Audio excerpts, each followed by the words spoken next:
Hi everyone, and I hope your week is going well. Being the other brother or sister must sometimes feel like living in the shadows. Most of us know that Tony Blair was a previous Prime Minister in our country, but how many would know that his brother William was a very successful judge? He would have been well known in certain circles, but not the household name that his brother became. Jeff Bezos, the founder of the company Amazon, has become someone whose name is known around the world. In his latest exploits, travelling into space as part of his plans to open up space travel for paying customers, he was accompanied by his brother Mark. Again, successful in his own right, but not known globally like his brother. I remember a physics class in secondary school, I must have been 15 or 16, where our physics teacher was congratulating us all on a very good result in a recent test, saying that they were the best he could remember. It was a good moment. But then, looking directly at me, he amended his comment by saying, apart from someone 2 years earlier. He knew, and I knew, he was referring to my brother. And I knew that whatever I did in that class, I would still be the brother. Probably not the greatest demonstration of teaching practice, but I think I'm over it. And the person we're thinking about this weekend, Andrew, is someone who very much lived in the shadow of his better known brother, Peter. Even in the passage we're focusing on this weekend, he's introduced as Simon Peter's brother, as a way of identifying him. And he is introduced in a similar way in relation to his brother in each of the Gospels. But when we look at the example of Andrew, we see some really important things about his character, how he followed Jesus. And we see some challenging things for us as well. John 1:35-36 tells us that John the Baptist, one who baptized Jesus, was with two of his disciples when he met Jesus again. And verse 40 tells us that one of those disciples was Andrew. By being a disciple, a follower of John, he'd already demonstrated that he was looking for something different in life.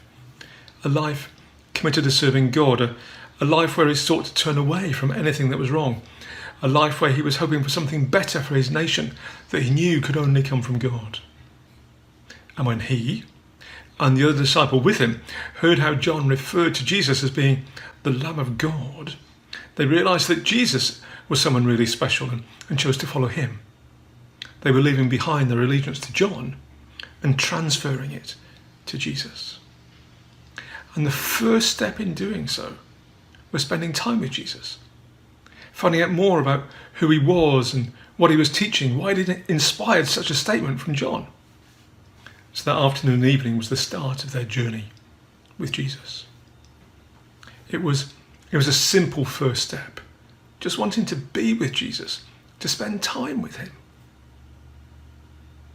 How much today do we share that desire of just spending time with Jesus, listening to him, finding out what's important to him, enjoying his company? But what happened next was wonderful to see, but also really challenging. The first thing Andrew did was to go and tell his brother. This brother who was going to become one of the closest followers of Jesus and one of the leaders in the early church. And Andrew's message was simple, that they had found the Messiah, the one God had promised to send to his people, the one they were all waiting for. And then he brought him to Jesus. So simple, so important, so significant. Andrew knew he had started on a new chapter in his life. He knew he had found someone who was going to change his life in a really positive way. And he wanted to share this with others. And he started with someone with whom he had a deep and meaningful relationship. Someone who was part of his family. Someone with whom he worked in the family business. And I expect that the relationship that Peter already had with Andrew would have made it more likely that he would respond to his invitation. Peter trusted Andrew. He knew Andrew wanted what was best for him, and so he went to meet Jesus, and his life was changed forever. There would have been many questions Andrew could not have answered, but that did not stop him in wanting to share what he had found. And he knew that the important thing was not to answer a lot of questions, but to introduce people to Jesus. And this is not an isolated incident. When Jesus was confronted with a great crowd of people, he wanted to give them something to eat. His disciples did not know how this could be possible, but Andrew brings a boy with 5 loaves and 2 fish. We can read this story in John chapter 6. Andrew does not understand how this could possibly help, but he brings the boy to Jesus. And something wonderful happens as over 5,000 people are fed through the power of Jesus. Shortly before the death of Jesus, a number of Greek people want to see him. They initially bring their request to Philip, who not really seeming to know what to do, comes to Andrew for advice. And this is in John chapter 12. And as a result, they tell Jesus. Andrew here is acting as a conduit between people and Jesus. He's bringing them together. He seemed to have this deep-seated sense that introducing people to Jesus, of speaking to Jesus about people, was what he should be doing. And he had confidence that Jesus would act in response. He was very much a background person, certainly compared with his brother, but he demonstrates deep dependence on Jesus, a desire to introduce others to Jesus, a belief that Jesus could do wonderful things, that telling Jesus about people was an important thing to do. What a great example and role model to follow. But how can we follow the example Andrew has set for us? He had the privilege of knowing Jesus as he walked on the earth. He could physically bring others to Jesus and introduce them to him. We can't do that in the same way. But I think Andrew's example still has some useful and challenging things to say for us. One thing we see is that it is a whole life commitment. From that first moment that Andrew started to follow Jesus, that was what he was focused on.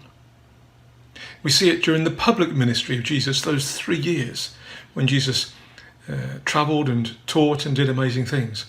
And we saw that in the case of Andrew in the feeding of the 5,000. We saw it in the case of those Jews towards the end of the public ministry of Jesus, as he seeks to help them see Jesus. Andrew was one of the followers of Jesus who waited in Jerusalem for God's Spirit to be poured out after the death, resurrection and ascension of Jesus, one who witnessed the birth of the church. Andrew was one who, according to church tradition, continued to point people to Jesus in different parts of the world for the rest of his life. Whatever stage he was at in his relationship with Jesus, he was committed to introducing others to him. Whatever stage we are at in life or in our relationship with Jesus, are we committed to introducing others to him? Or has that fire dimmed? Is it something we never had? For Andrew to introduce people to Jesus, he needed to be in a relationship with him, and he needed to have experienced something of Jesus that he could share with others. His first message to his brother was that they had found the person they'd been waiting for, a message of hope and encouragement to come and see for himself. And then, as he continued to cultivate that relationship, as he spent time with Jesus, he would have just discovered more and more that he could share with others. To introduce someone properly to someone else, it helps if you know something about them. I would do a much better job in introducing my wife Jo to someone than I would introducing them to Andy Burnham, the Mayor of Manchester. I picked Andy as I've heard him speak on a video recently and also on a news report. So I know something about him, but I don't really know him. How well do we know Jesus? Are we living in such a way that we are daily experiencing something of the person and life of Jesus, so that we will have new insights to share, new things to talk about? Are we taking that time each day to come and meet with God, to experience him, to experience something of the presence and the purpose and the love of Jesus? Are we spending time reading in the Gospels, which tell us so much about the life of Jesus, about who he was, about what was important to him, about how he cared for others? Towards the end of John's Gospel, we are told why the book was written. in verse 30 and 31. It makes it clear that Jesus performed many other signs in the presence of his disciples, which are not recorded in this book. But these are written, that you may believe that Jesus is the Messiah, the Son of God, and that by believing you may have life in his name. We have these amazing resources to find out about Jesus. Let's make use of them. And the Spirit whom God sends into our lives also tells us about Jesus. One of the promises Jesus made to his followers just before he went to the cross was in John 15:26. And it says, when the Advocate comes, whom I will send to you from the Father, the Spirit of truth who goes out from the Father, he will testify about me. So as these promises come down to us, one of the things that the Spirit does is to tell us about Jesus. So even though we can't see Jesus physically, we have these stories written about him. We have the insights provided by the Spirit. We have our own lived experience of him. These are all things that we can share with others as part of introducing Jesus to them and them to Jesus. Are we going to pick up the challenge of following the example of Andrew and choose to dedicate our lives to introducing others to Jesus? Here are some questions to think about. What would you say to someone if you wanted to introduce them to Jesus? What holds us back from doing this? How can we get rid of those barriers? What happened when you tried to introduce someone to Jesus? How was it received?